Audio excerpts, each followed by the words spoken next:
Hey writers, talk about plot twists. Just as I was wrapping up the novel planning series a couple of months ago, tech chaos struck and wiped out my recordings.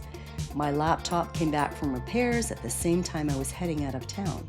I got to spend 2 weeks wrangling two adorable preschoolers, and that part was fun, but I got hit with a nasty bug, and then an unexpected series of rush projects overtook my schedule. So, yes, it's been a minute. Thanks for sticking with me, and welcome back for a closer look at Act 3 in the novel planning series. Hi, I'm Deborah Froese. Today, we'll continue our exploration of story form with the two segments of Act 3 that bring your novel to a close. As usual, we'll take a look at the Hunger Games, lessons in chemistry, and the Kite Runner. Third act demands are every bit as high as those for Acts 1 and 2. They're just different. Readers may come to your book craving the action delivered in Act 2, but Act 3 is what they've been turning pages for. What happens to your hero? How do they resolve the situation? How can you conclude your story and leave readers feeling satisfied? The best stories have readers closing the cover while carrying the story and your characters with them. Act 3 begins with beat 7. All is lost. This is your hero's lowest moment. They think they've given everything they have and they're struggling, but something happens to make them dig deeper. They face their deepest fears and give it one more try. In the Hunger Games, Katniss and Peeta run to escape Cato, the only other tribute left standing. But he barrels right past them, chased by a pack of monstrous wolf-like creatures. They need to deal with the wolves before they can deal with Cato. But if they can beat Cato, they'll win. In Lessons in Chemistry, the reporter who interviewed Elizabeth for Life magazine quits his job after his editor mangles his story and ruins Elizabeth's reputation. He sends Elizabeth a copy of the original article, but the truth doesn't do anything to end her despair until a friend from Calvin's past helps her realize that she'll only be happy if she pursues the life she really wants. In The Kite Runner, Amir locates the orphanage where Sarab was sent, but he's too late. Sarab was sold to a Taliban official. Amir tracks the official down and arranges a meeting, and it turns out the official is Asaf, the same Asaf who violated Hassan and tested Amir's loyalty when he was a boy. Now we come to beat 8, the final showdown. Here is where your hero confronts the antagonist for the last time. A quick wrap-up follows, and the story concludes with a glimpse of your hero in their new world, their new state of normal, forever changed by whatever journey they've been on. In the Hunger Games, the creatures snatch Cato first and tear him apart. It takes so long for him to die that Katniss ends his suffering with an arrow. That means Katniss and Peeta have won, but they're too weak to celebrate. The Capitol, their real enemy, switches gears again. It retracts the two-winner rule, which means Katniss and Peeta are expected to fight each other to the death. Infuriated by the Capitol's manipulation, Katniss divides her stash of poisonous berries between her and Peeta. The audience sees this as a threat of double suicide. It's a potential romantic tragedy. Their deaths and games with no winner would publicly humiliate the Capitol. So before they can eat the berries, the Capitol switches gears again and pronounces them dual winners. The story concludes with Katniss returning home. She won the games, which means she and her family will now have resources, but her pretend romance with Peeta has grown complicated with real feelings and lots of questions. She's angry at the Capitol for its cruelty and manipulation, and fully aware that her defiance has made her a symbol of rebellion against it.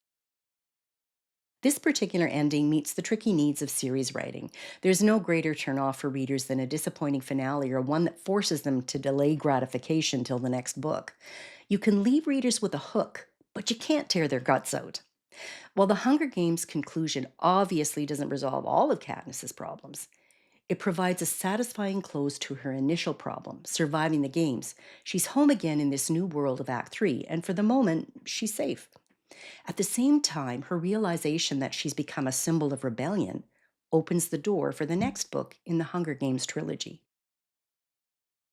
Brain science tells us that readers turn the pages seeking a reward, so don't withhold that reward just to bait readers into buying your next book. Wrapping up your story satisfactorily should be your primary objective. Believe me, if the first book is well done and populated with unforgettable characters, you won't need to persuade readers to pick up the next installment. In Act 3 of Lessons in Chemistry, Elizabeth tells her audience she's leaving the show to pursue full time research. A Hastings lab secretary invites her to a job interview. Naturally, she's a little apprehensive, but she accepts. She meets the investor who had financed her previous research with Calvin, and the investor turns out to be Calvin's mother. She gave birth as an unwed teen from a wealthy family. They told her that her baby was stillborn and sent him to an orphanage. When she discovered the truth, she spent years looking for Calvin and a way to get to know him. And now, surprise, surprise, she's Hastings' majority shareholder. She fires Elizabeth's old boss and gives his job to Elizabeth with all the resources she needs to continue her research. She achieved her goal of becoming a scientific researcher and became so much more along the way. The icing on the cake? She finally feels as though she belongs. In The Kite Runner, Amir protects Sarab in a moment that defines his true transformation. He stands up for something and someone he believes in with no regard for himself.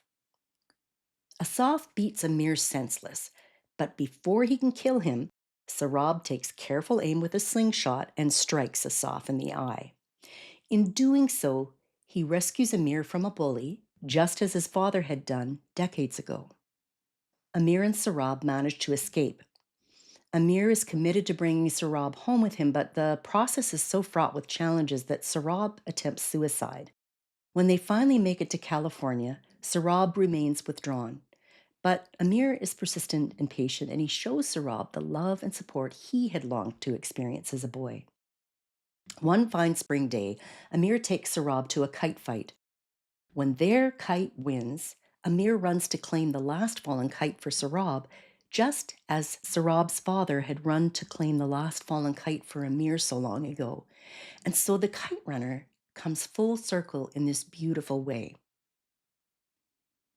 And there you have it. The 8 beats and segments of a 3-act story form.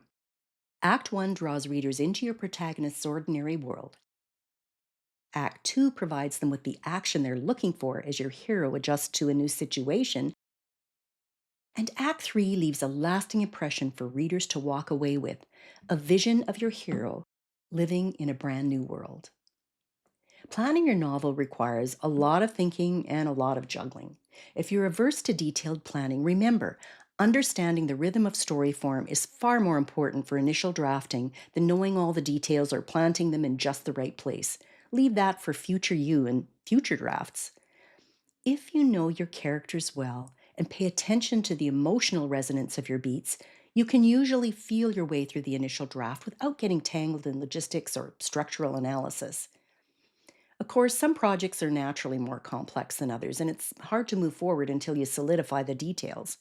For example, my now out-of-print novel, Out of the Fire, is framed around a young burn survivor's recovery. It has multiple subplots concerning mental, physical, and emotional healing that don't occur simultaneously, so I had to plan in greater detail.